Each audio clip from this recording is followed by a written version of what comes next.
Next day evening ஆஃப்டர்நூனா என்னோட தங்கச்சி வீட்டுக்கு வந்திருந்தா. ரொம்ப நாளாச்சு அவளை பார்த்து. அவ வேற பிரெக்னெண்டா இருக்காளா, அதனால சீக்கிரமாவே வந்துரு, பர்த்டே பார்ட்டிக்கு இன்வைட் பண்ணிருக்கேன்னு நைட்டு வராத அப்படின்னு சொல்லி திட்டிருந்தேன். அதனால ஆஃப்டர்நூனே வீட்டுக்கு வந்தாச்சு. வந்துட்டு அவ கூட ரொம்ப நேரம் டைம் ஸ்பெண்ட் பண்ணிட்டு நல்ல ஊர் கதை ஆயா கதைலாம் பேசிட்டு ஒரு 4:30 மணி போலதான் நாங்க எல்லாரும் கிளம்பியிருந்தோம். கிளம்பி ஸ்ட்ரெயிட்டா மயிலாப்பூருக்கு போயாச்சு. நைட்டு பர்த்டே பார்ட்டிக்கு பஃபெட் வந்து புக் பண்ணியிருந்தோம். சோ அங்கதான் வச்சு கேக் கட்டிங் பண்ண போறோம். அதனால எல்லாருமே 8 o'clock ஷார்ப்பா வந்து அங்க வந்து வர சொல்லியாச்சு. எங்கன்னு பாத்தீங்கன்னா மயிலாப்பூர்ல இருக்க அண்டர் ரெஸ்டாரண்ட் தான் புக் பண்ணியிருந்தோம். டோட்டலா ஒரு 25 பேர் மேல இருந்திருக்கும். ரொம்ப ஜாலியா இருந்துச்சு. எனக்கு மட்டும் இல்லங்க, அங்க வந்த எல்லாருக்குமே அந்த ஒரு டே வந்து மெமரபிள் டேவா இருந்திருக்கும் நம்புறேன். கரெக்டா ஒரு 8:30 மாதிரிலாம் எல்லா ஃபேமிலி மெம்பர்ஸும் ஒன்னா வந்துட்டாங்க. சோ அந்த டைம்ல தான் வந்து கேக் கட்டிங் வந்து பண்ணிருந்தோம். கேக் கட்டிங் பாத்தீங்கன்னா ஒரு மாதிரி டிஃபரெண்டா இருந்துச்சு. நாங்க யாருமே இந்த மாதிரி இருக்கும்னு சத்தியமா எதிர்பார்க்கவே இல்ல. ரொம்ப ஒரு மாதிரி என்ஜாய்மெண்டா, ஒரு மாதிரி எக்ஸைட்டடா, அடுத்து என்ன ஆக போகுது அடுத்து என்ன ஆக போகுதுன்னு சொல்லிட்டு ரொம்ப ஃபன்னா வந்து இருந்துச்சு. சாப்பாடுமே பாத்தீங்கன்னா வேற லெவல் சாப்பாடு. சாப்பிட சாப்பிட சாப்பிட்டுட்டே இருக்கணும் போல இருந்துச்சு. ஆக்சுவலா அது அன்லிமிட்டட் தான். பஃபெட் தான் வந்து புக் பண்ணிருந்தோம் இல்லையா, அதனால எல்லா ஃபேமிலி மெம்பர்ஸுமே பயங்கரமா என்ஜாய் பண்ணாங்க. ஃபேமிலி மெம்பர்ஸ் எல்லாருமே சூப்பரா என்ஜாய் பண்றத பாக்கும்போது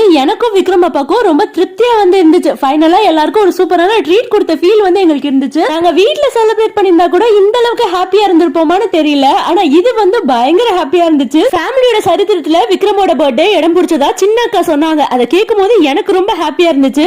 விக்ரமோட பர்த்டே இந்த மாதிரி தான் யூனிக்கா இருக்கணும்னு பிளான் பண்ணது நான் தான்.